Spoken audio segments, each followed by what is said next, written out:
Ladies and gentlemen, welcome to Just Echoes with Emmanuel and AZ. And as you can see, if you have been following us for a while now, you realize that I'm not in the right seat. I'm not sitting in the right place. There's somebody missing.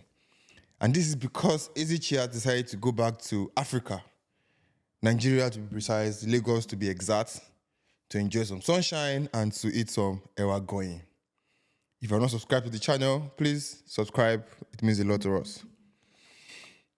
First of all, let me confess. You know, when it was Ezichi and I, right, we do the setup together. She's arranging this, I'm arranging that. She's setting up the mic. But today it's me by myself. And trust me, it's been a hell of a job trying to fix the mic, set up cameras, set this one up, look at this one. This one is, oh my goodness. But ladies and gentlemen, welcome to the podcast. It's myself, by myself, for you all.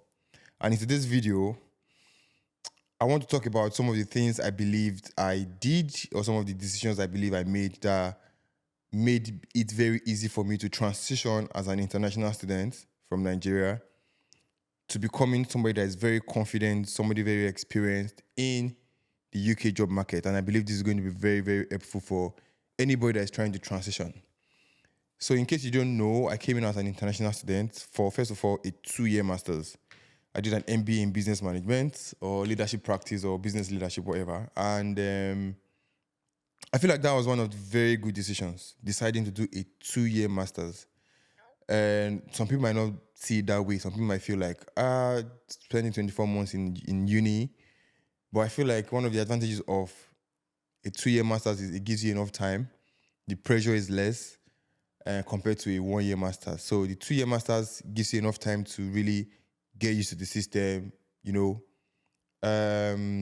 used to the system, gives you enough time to do so many things before you transition. So I feel like, in my opinion, that's one of the things because I was particular about the type of master's I wanted to do, like, get me a 2-year master's.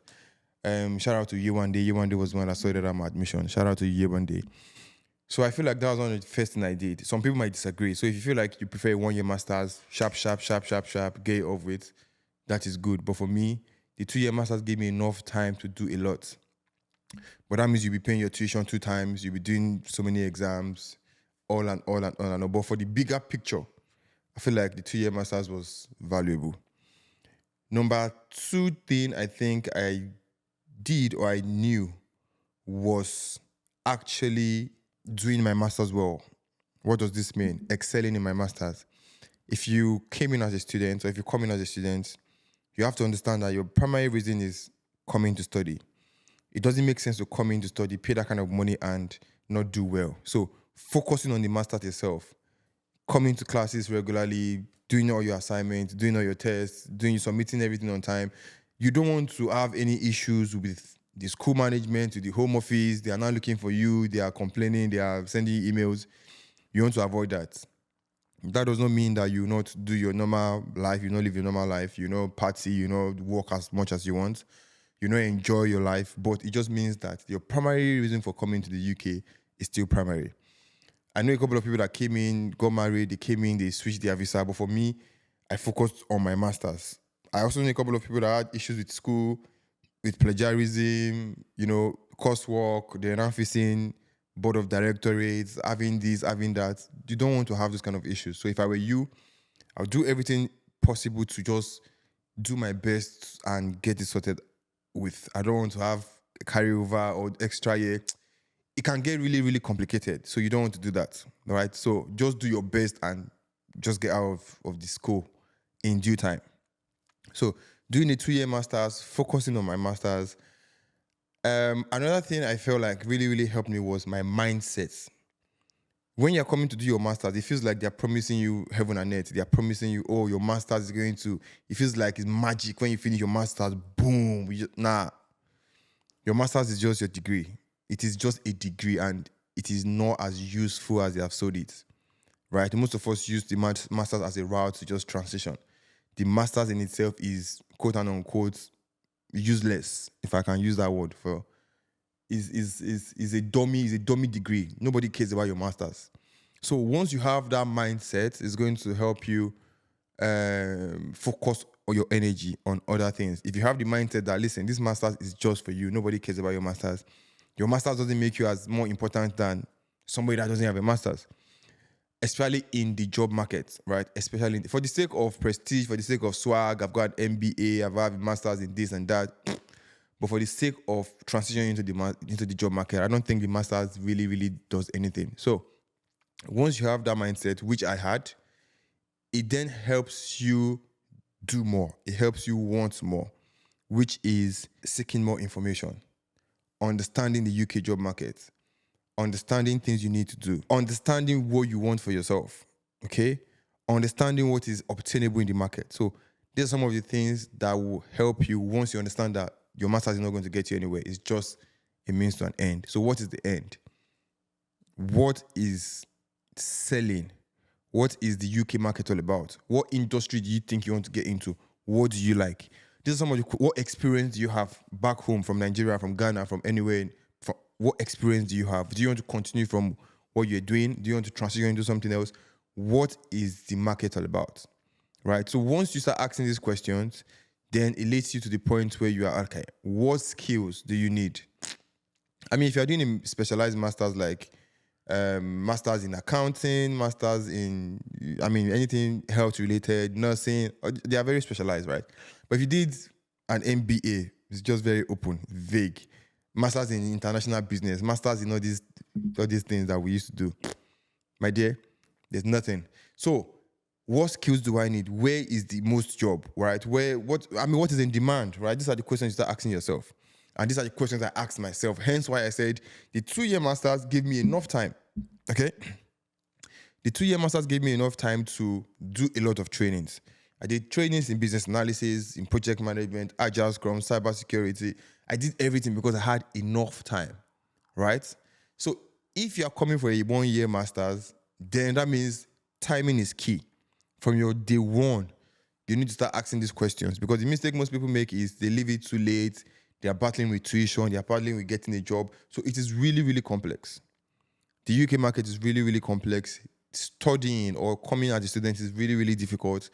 Transitioning can be very demanding. So you need to put yourself in a position where you are asking these questions even before you arrive, right? I'm an information guy. I'm a YouTube guy.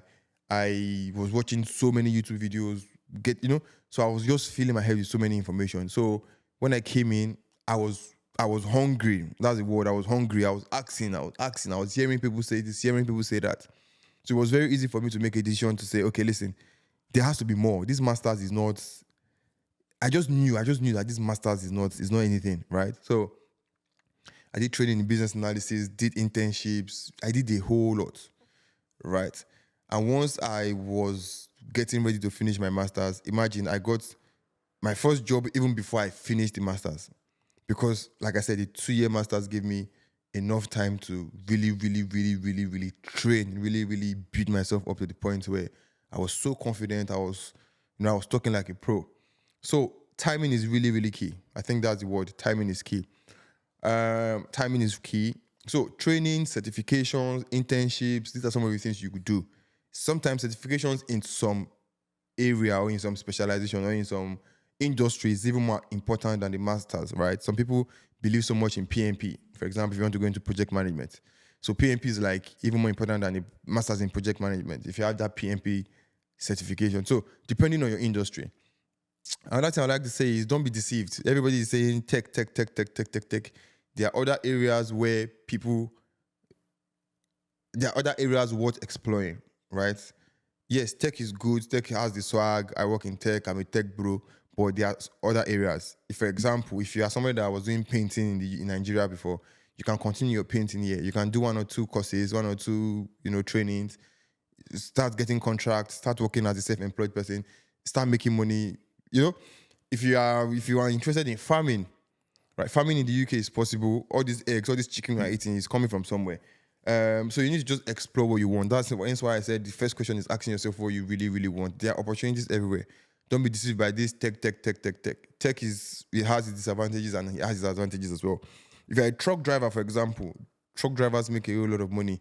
What does it take to become a truck driver? And don't feel like anybody's going to look down on you because you're a truck driver. There are truck drivers making more than people working in offices, right? So you just have to ask yourself what you want. Because at the end of the day, I've realized that it's important or it's good to get a job or in this industry, but in the long run, you realize that you're not as happy as it's not what you were promised. Trust me. So the most important thing is what do you really, really want for yourself, right? And if you can align yourself on time, trust me, it is very possible to get a job, get started in that line of career. So I've lost my thought. What was I saying?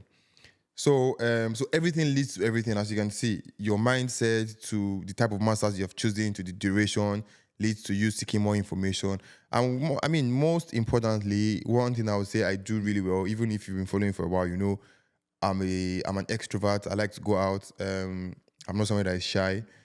Is networking, right? Networking does not really mean you have to go for one black tie event and meet Mark Zuckerberg or Jack. Nah. Networking is going for that party. For example, I met Ezechi at the party. Met Ezechi at the beach party. Going for that beach party. Going for that hangout. Going for that house party. Going to church, fellowship. Most people just have a very strict routine. School, work, school, work, school, work. Nah, you'll be very limited, right? So, because in this UK, people don't meet people on the street. People don't say how far. You don't meet, even relationship-wise, you meet people from most gatherings, right? More often than not. So networking is really key.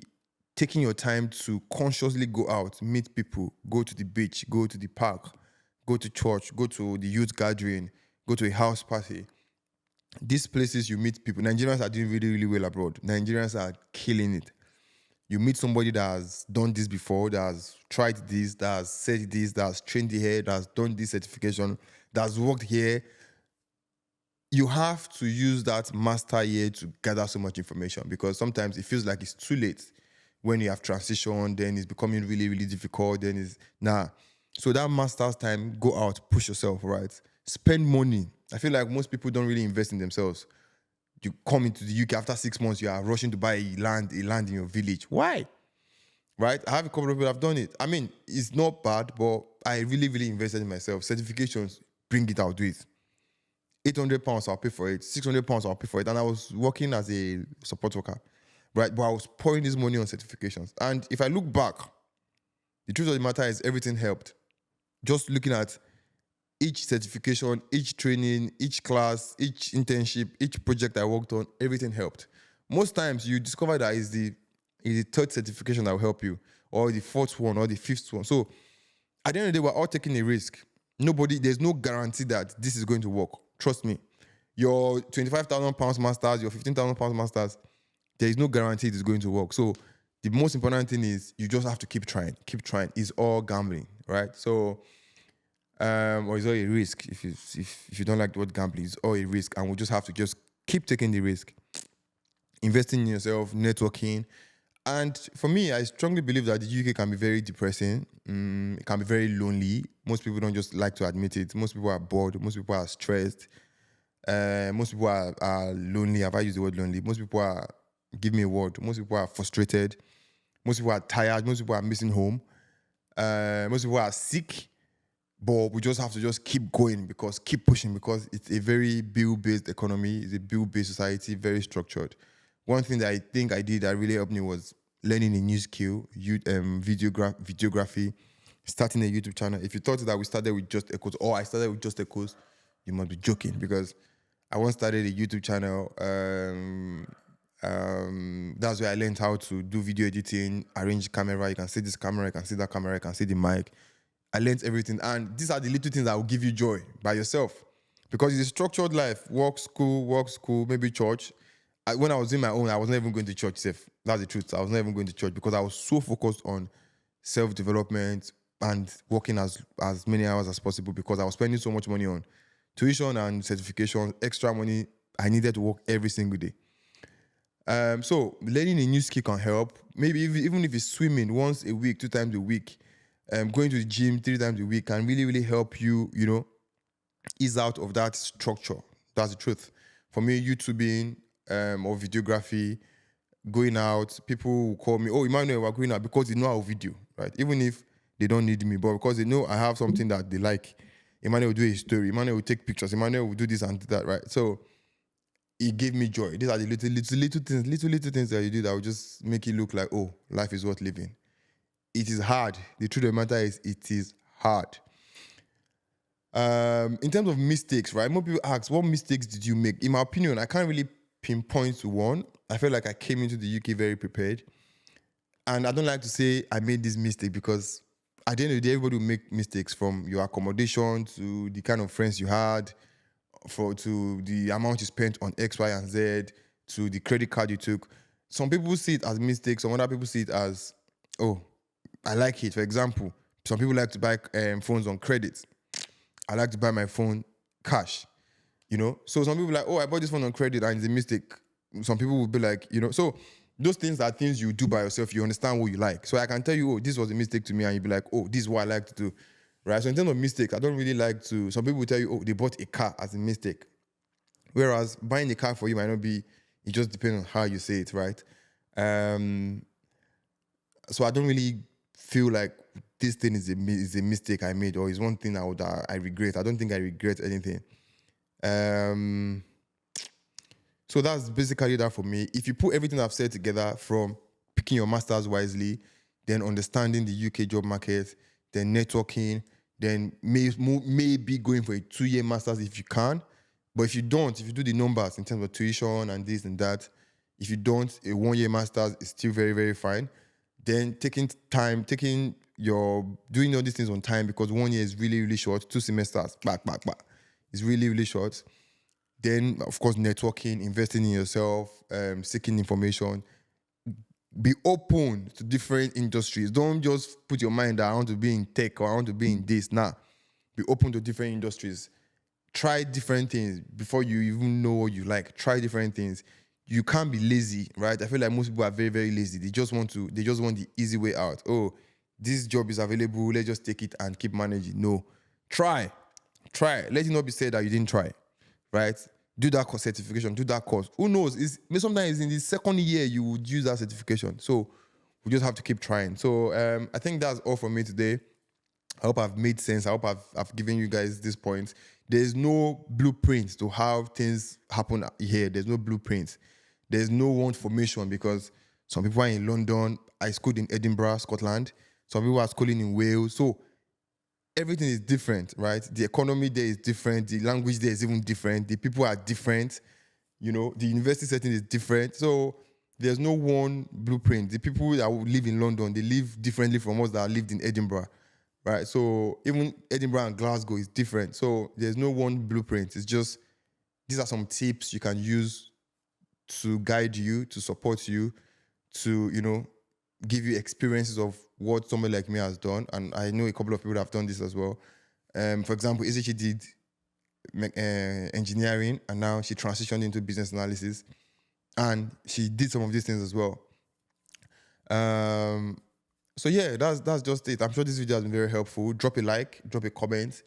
If you think that there's something you did, you can just drop it in the comment section. Let's interact. If you have not subscribed, please subscribe to the channel. I'll try as much as possible to add Ezechi online. Maybe on Friday. So yeah, ladies and gentlemen, thank you very much. Share this video to anybody. This is me as an international student. If you're coming in, for example, as a sponsored employee, or coming on a tier 2 or a spousal visa, I'm sure you can pick 1 or 2 things from here. But yeah, this is me, my steps or my life as an international student. Ladies and gentlemen, thank you very much for your time, and I'll see you in the next video. Boom.